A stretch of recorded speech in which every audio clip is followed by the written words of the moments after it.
जय श्री कृष्ण। अपने कृष्ण चक्षु चैनल से जुड़े हुए सभी साधकों का मैं अमिता वशिष्ठ हार्दिक अभिनंदन करती हूँ। माघ मास चल रहा है और यदि आपने कभी माघ स्नान नहीं किया है तो एक लगन मन में अवश्य होगी कि कभी ना कभी हम भी माघ मास में स्नान करें। देवताओं ने भी यह कहा है कि माघे निमग्ना सलिले सुशीते विमुक्त पापा स्त्रिदेव प्रयांति प्रीतये वासुदेवस्य सर पापानुत्तये माघ स्नानम प्रकुर्वीत स्वर्ग लाभाय मानव। मतलब यदि इंसान स्वर्ग लाभ करना चाहता है, अर्थात वह चाहता है कि वह मृत्यु उपरांत स्वर्ग का लाभ ले और इस जीवन में भी स्वर्ग के अनुरूप सुखों का भोग करे, तो उसको अपने जीवन में माघ स्नान अवश्य करना चाहिए। कहा जाता है कि माघ मासे गमिष्यन्ति गंगा यमुन संगमे ब्रह्मा विष्णु महादेव रुद्र आदित्य मरुदगणा। इस समय अर्थात माघ के महीने में जो गंगा यमुना का संगम है, प्रयाग इत्यादि स्थानों पर ब्रह्मा विष्णु महेश अर्थात हमारे श्री महादेव जी, रुद्र आदित्य तथा समस्त मरुदगण किसी न किसी रूप में प्रयाग स्नान करने हेतु अवश्य आते हैं। अब जब हमारे इष्ट देव ही माघ स्नान के लिए मृत्यु लोक में आकर और स्वर्ग का लाभ अपना अनंत बनाने के लिए अर्थात स्वर्ग के लाभ को निरंतर चलाने के लिए प्रयाग स्नान को तथा माघ स्नान को इतना अधिक महत्वपूर्ण स्थान देते हैं, तो हमारी तो बिसात ही क्या है। तो इसका तात्पर्य यह निकल कर आता है कि प्रत्येक व्यक्ति को प्रत्येक वर्ष माघ स्नान अवश्य करना चाहिए, लेकिन कुछ शारीरिक, आर्थिक, मानसिक या कुछ भी मजबूरियां हमारे साथ इस प्रकार की बनी रहती है कि हम प्रत्येक वर्ष माघ स्नान नहीं कर पाते। तो मैं आपको एक चीज़ बताती हूँ कि जब भी हम शास्त्रों को सुनते हैं तो हमको स्नान की विधियाँ बताई जाती हैं, दान पूजा इत्यादि की विधियाँ बताई जाती हैं, लेकिन जब हम स्वयं स्वाध्याय करके शास्त्रों को पढ़ते हैं तो पाते हैं कि उसमें हर व्यक्ति के लिए उसकी स्थिति और परिस्थिति के अनुसार इन कार्यों में शिथिलता दी जाती है। अर्थात आप अगर संपूर्ण मास माघ स्नान नहीं कर सकते तो आपके लिए प्रथम 3 दिवस, मध्य के 3 दिवस और अंत के 3 दिवस अथवा इनमें से कोई भी 3 दिवस अथवा कुछ महत्वपूर्ण दिवस का समय बताया जाता है कि उन दिनों ही आप माघ स्नान को यदि नियम पूर्वक कर लेते हैं तो आपको संपूर्ण माघ स्नान का फल प्राप्त होता है। जिस प्रकार कार्तिक मास अथवा चातुर्मास में पचभीकम का जो समय दिया गया है वह दिया गया है कि यदि आप संपूर्ण मास ये नहीं कर सकते तो 5 दिन ही आप नियम साध कर और संपूर्ण जो मास है उसका पुण्य लाभ ले सकते हैं। इसी प्रकार माघ स्नान को जितना महत्वपूर्ण बताया गया है उसी हिसाब से गृहस्थ जीवन में हमें कुछ शिथिलताएं दी गई है कि उस प्रकार से यदि आप माघ स्नान करें तो आपको उसी प्रकार का पुण्य लाभ प्राप्त होगा। तो उसी लिए मैं आपके लिए यह जो वीडियो लेकर आई हूँ इसमें मैं 3 महत्वपूर्ण दिवस बताऊंगी जिन दिन आप माघ स्नान के संपूर्ण नियमों को धारण करें और धारण करने के पश्चात माघ स्नान के संपूर्ण पुण्य लाभ को अपने स्वरूप में, अपने घर गृहस्थी में, अपने आर्थिक और शारीरिक, सामाजिक, मानसिक उन्नति में आप अवश्य ही देखें। तो कौन कौन से हैं वे 3 महत्वपूर्ण दिन? उन दिनों में आपके स्नान की विधि क्या रहनी चाहिए? क्या जप और पाठ पूजा आपको करनी चाहिए? क्या दान देना चाहिए? किन वस्तुओं का त्याग करना चाहिए? और कौन सी है वह महत्तम की कथा जिसे सुनकर आप संपूर्ण पुण्य लाभ ले सकते हैं? वही सब कुछ आज आपके लिए मैं इस वीडियो में लेकर आई हूँ। वीडियो को अंत तक सुने। अंत में आपको मैं सुब्रत नामक ब्राह्मण की कथा सुनाऊंगी जो कि इस माघ मास के स्नान की पूर्णता को और उसके पश्चात प्राप्त होने वाले फल को अर्थात महत्तम की तरह हम उस कथा को मान सकते हैं। तो सर्वप्रथम हम प्रारंभ करते हैं कि माघ स्नान की हमारी विधि क्या रहती है। देखिए, 3 सर्वप्रथम दिन, उसके पश्चात 3 बिल्कुल मध्य के दिन और अंत के जो 3 दिन हैं इनमें से किन्हीं भी 3 दिनों का आप चुनाव कर सकते हैं। यदि आप लगातार नहीं कर सकते तो महत्वपूर्ण पर्व जो कि बसंत पंचमी माना जाता है, उसके पास अमावस्या, उसके पश्चात अमावस्या मानी जाती है, जैसे मौनी अमावस्या का नाम दिया जाता है, माघी अमावस्या का नाम दिया जाता है। अंतिम माघी पूर्णिमा, जिसको हम सभी जानते हैं कि वो बहुत महत्वपूर्ण होती है, बड़े बड़े मेले उस दिन लगते हैं। ये 3 दिन महत्वपूर्ण होते हैं। तो प्रथम 3 दिन, मध्य के 3 दिन, अंतिम 3 दिन, अथवा ये 3 दिन बसंत पंचमी, उसके पश्चात मौनी अमावस्या और उसके पश्चात माघी पूर्णिमा, इन 3 दिन भी आप अगर विधि पूर्वक स्नान, ध्यान, व्रत, होम अगर हो सके आपसे तो, अथवा जिन जिन वस्तुओं का त्याग मैं आपके लिए बताऊंगी उन वस्तुओं का त्याग यदि आप करते हैं और महात्म की कथा सुनते हैं तो आपको अवश्य ही वही फल प्राप्त होगा जो संपूर्ण माघ स्नान करने वाले लोगों के लिए प्राप्त होता है। तो अब हम बात करते हैं माघ स्नान की विधि का। माघ स्नान की विधि है कि जब भी आप, जैसे सर्वप्रथम हम लेते हैं कि आप बसंत पंचमी के दिन स्नान करने वाले हैं, तो आपको एक दिन पूर्व ही एक मिट्टी का कोई पात्र, जो कुल्हड़ हो सकता है, मटका हो सकता है, जैसी भी आपकी श्रद्धा है वैसा आप लेकर आएं और उसमें थोड़ा सा गंगा जल, थोड़ी सी तिल और जौ इत्यादि डालकर, यदि ये व्यवस्था आपके पास नहीं है तो आप अपने आंगन की तुलसी की मिट्टी को भी उसमें डाल सकते हैं। ये भी अगर आपके पास नहीं है तो गाय के पैरों की मिट्टी भी आप उसमें डाल सकते हैं। सर्वप्रथम मिट्टी के पात्र में, मिट्टी का कोरा पात्र आप लेंगे, उसमें ये सामग्री आप डालें। अगर आपके पास पिसा हुआ आंवले का चूर्ण है वह भी आप डाल सकते हैं। यह सभी पवित्र वस्तुओं की श्रेणी में आता है। नित्य स्नान की विधि में मैं इसको पूर्व में अपने वीडियो में बता चुकी हूँ, जिसकी लिंक मैं डिस्क्रिप्शन में डाल दूंगी, उसे आप देख सकते हैं किस प्रकार हमें नित्य स्नान करना चाहिए। तो इस प्रकार उसमें आप जल भरकर और चंद्रमा की रोशनी में किसी भी खुले स्थान पर रख दें जहां पूरी रात उस पर चंद्रमा की रोशनी आए। वैसे नियम तो रहता है कि मिट्टी का बड़ा पात्र लिया जाता है और जो औषधियों से भरा हुआ जो जल होता है, चंद्रमा की रोशनी से औषधि से संपूर्ण वह जल हो जाता है, उसमें स्नान, उससे ही ठंडे जल से स्नान करने का विधान आता है। लेकिन यह निर्भर करता है आपकी स्थिति परिस्थिति पर। इस पर शिथिलता दी गई है कि आप चाहे थोड़ा ही जल लें, उस जल को आप अपने सुबह जो स्नान किए जाने वाले जल में सर्वप्रथम मिलाएं। उसके पश्चात आप अपना जो भी जल, आप ताज़ा जल लेना चाहते हैं, जैसा भी जल लेना चाहते हैं, आपकी स्थितियों पर निर्भर करता है, वैसा जल लेकर आप घर में स्नान करें। स्नान करते समय, स्नान करने के पश्चात आप या तो पूर्व में आप तिल का तेल की बूंदें उसमें जल में आप डाल सकते हैं। स्नान के पश्चात आपको उस दिन सरसों का तेल का उपयोग बिल्कुल भी नहीं करना है, ना तो आपको भोजन में करना है और ना ही आपको शरीर पर सरसों का तेल लगाना है। यदि आपको इस्तेमाल करना है तो आप तिल के तेल का ही इस्तेमाल करें, अन्यथा आप त्याग भी कर सकते हैं कि आप तेल का इस्तेमाल ही उस दिन न करें। सर्वप्रथम आपको तांबे के पात्र में जल, कुमकुम, तिल, थोड़े तिल या तिल से बना हुआ कोई मिष्ठान डालकर सूर्यदेव को अर्घ देना है। सूर्यदेव को आप भली प्रकार से अर्घ दें। सूर्यदेव को अर्घ देने की अच्छी विधि या सही विधि क्या है वो मैं आपको, वो भी लिंक अपने डिस्क्रिप्शन में डाल दूंगी, उसको आप देखिए कि सूर्यदेव को जल देने की उचित विधि, सही विधि क्या है जिससे हमें संपूर्ण फल प्राप्त हो। उसमें मंत्र भी आपको मिलेंगे और साथ ही जल देने की विधि भी सही आपको प्राप्त होगी। इस प्रकार आप सूर्यदेव को अर्घ दें। यदि आप दीक्षित हैं तो अपने गुरु मंत्र का अधिकाधिक जाप करें। यदि किसी सुयोग्य पंडित को बुलाकर होम भी घर में करवा सके तो वह भी आप अवश्य करें। अब बात आती है कि हमारी पूजा, आप जो भी चाहें कि आप भागवत पुराण का श्रवण कर सकते हैं। ब्रह्म वैवर्त पुराण का दान तथा उसका श्रवण इसमें बहुत अच्छा माना गया है। ब्रह्म वैवर्त पुराण को आप किसी योग्य पंडित को दान करें अथवा स्वयं उसका श्रवण करें। कोई एक कथा अध्याय सुन सकते हैं, दूसरा कथा अध्याय सुन सकते हैं, अथवा जैसे भी चाहें आप, ये जो कहानी मैं अंत में सुनाऊंगी उसको भी सुन के आप अपना जो महात्म है उसका पूरा लाभ आप ले सकते हैं। इसके पश्चात इसमें विधि आती है कि दान हमें क्या क्या करना है। तो जो मिट्टी के पात्र से आपने स्नान के लिए काम में लिया था, अक्सर उसी को सुखाकर भली प्रकार से और उसमें ही कोई सामग्री भरकर दान दी जाती है। तिल दान देने का उसमें विधान रहता है। यदि आप तिल नहीं दें तो आप गेहूं या कोई भी अनाज उसमें भर के, कोई भी सूखी वस्तु आप उसमें भर के उस पर दक्षिणा रख के किसी योग्य ब्राह्मण को अथवा मंदिर पे आप उसको दान दे सकते हैं। बाकी इस पूरे महीने में जो मुख्य चीज़ें दान के लिए रहती हैं उनको आप एक दिन में या 3 दिन आप स्नान करने वाले हैं तो बांट कर 3 दिन में आप उसका दान कर सकते हैं। तो आप उन चीज़ों को देखें कि वो कौन कौन सी वस्तुएं हैं जो हमें दान करनी चाहिए। तो पहली वस्तु है बेर, जो कि इसके मौसम का फल रहता है और इसके दान का विशेष इसमें विधान रहता है।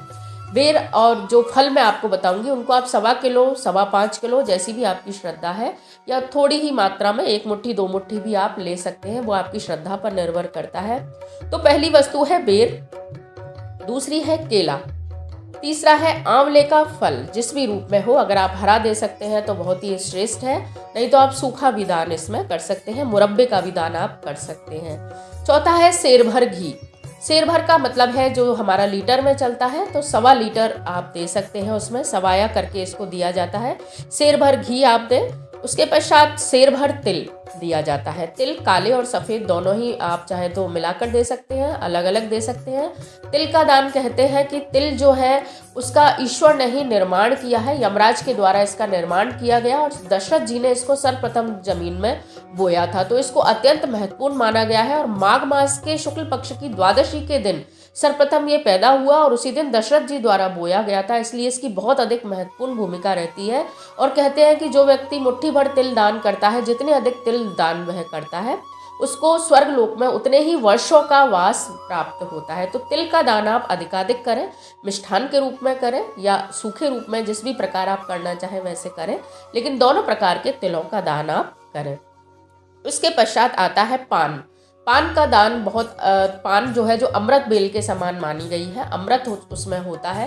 तो पान आप लगे हुए पान सुहागनों को दे सकते हैं, किसी योग्य ब्राह्मण को दे सकते हैं, मंदिर पर चढ़ा सकते हैं। बिना लगे हुए पानों का भी आप दान कर सकते हैं। ध्यान रखिए बस उसमें कोई नशे वाली चीज़ ना हो। मीठा पान का आप जितना हो सके 16 की संख्या में, 14 की संख्या में, 10 की संख्या में, 3 की संख्या में अथवा 1 की संख्या में कैसे भी आप दान कर सकते हैं। महत्वपूर्ण चीज़ इसके पश्चात जो आती है वह आती है एक आढ़क। एक आढ़क का मतलब होता है 16 सेर। 16 सेर 16 किलो, और उसके पश्चात उसको सवाया करने के बाद जो भी मात्रा बनती है 18 किलो 19 किलो जो भी बनती है, तो वह आपको 16 सेर चावल आपको दान करने हैं।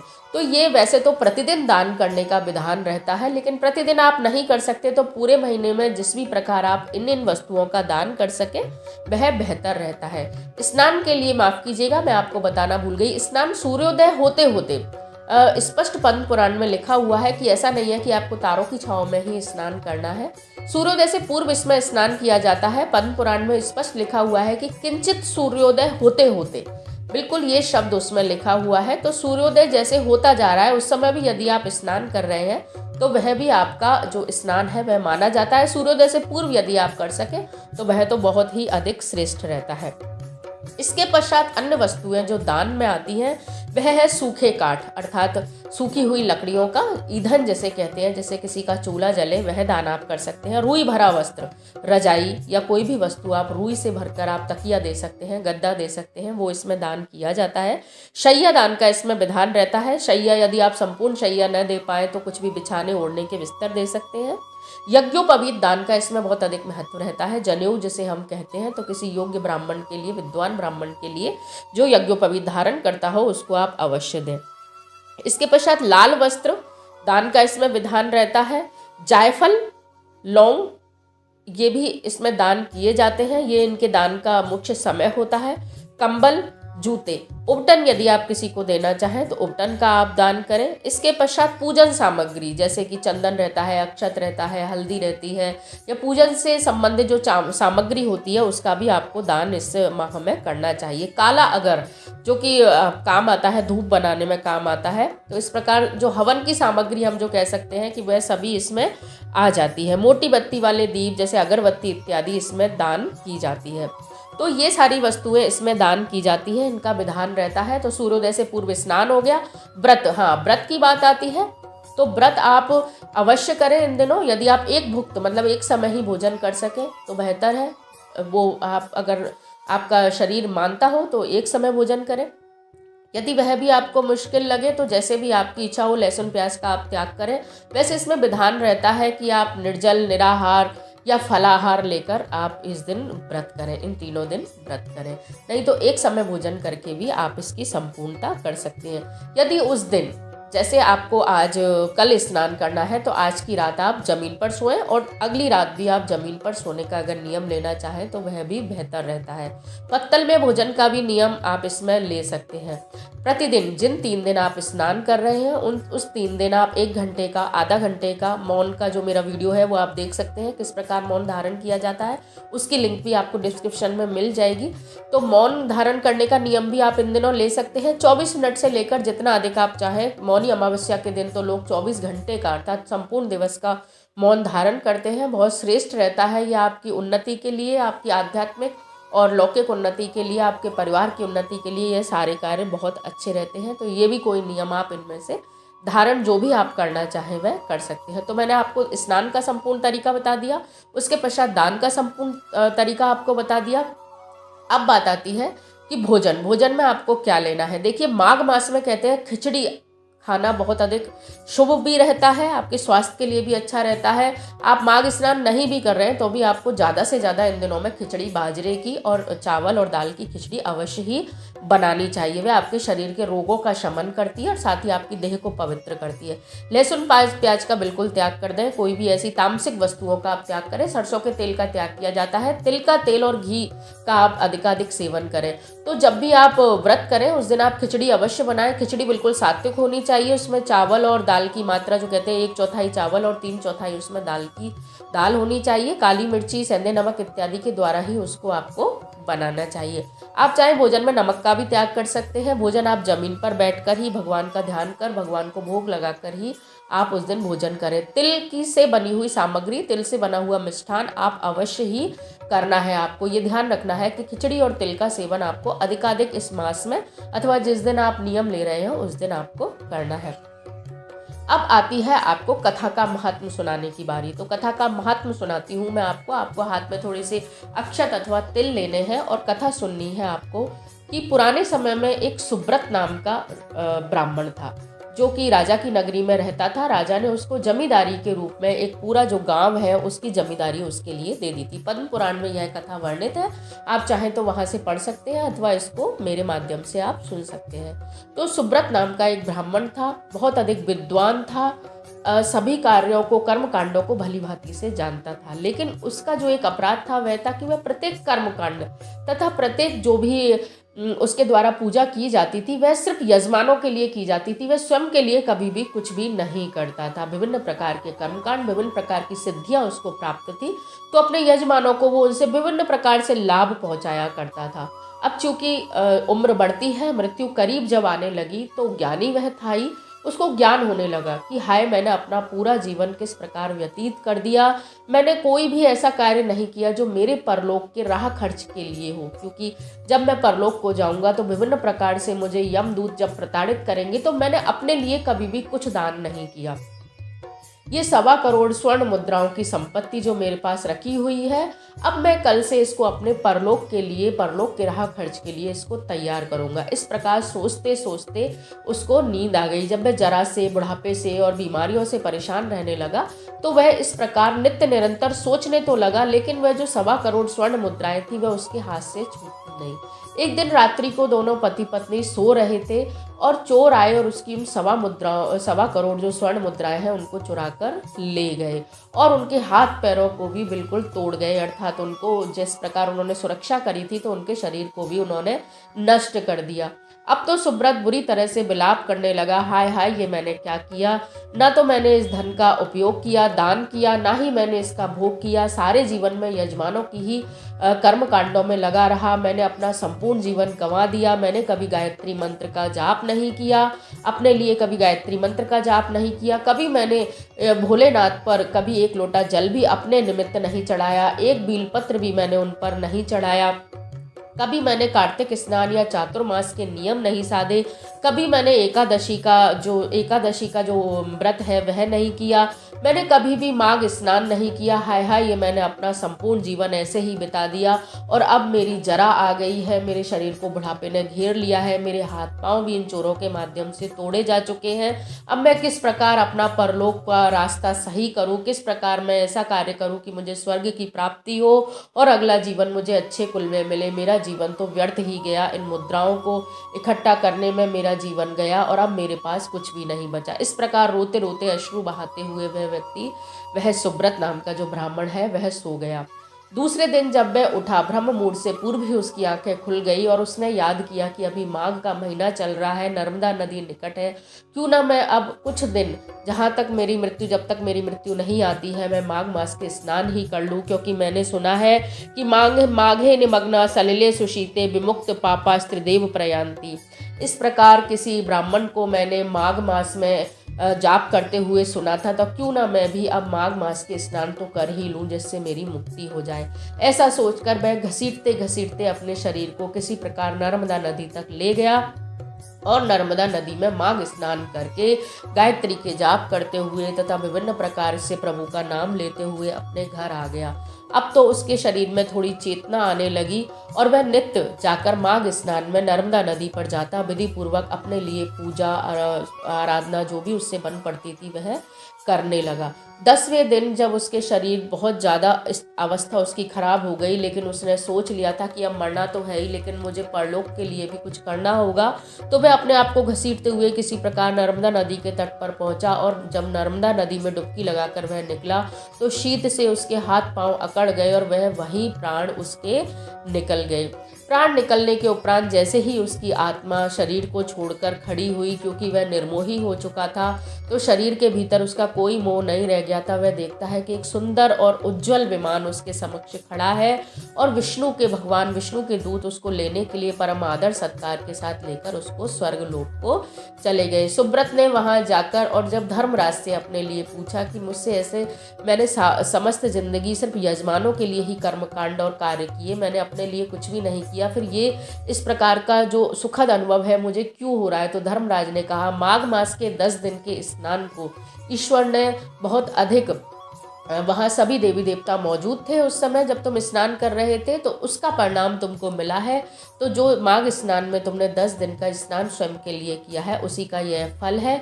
अब तुम यहाँ रहकर स्वर्ग के सुखों को भोगो। उसके पश्चात तुम्हारी ब्राह्मण कुल में, उच्च ब्राह्मण कुल में तुम्हारा जन्म होगा और उसके पश्चात तुम अपने जीवन को सफल करना और मोक्ष की प्राप्ति करना।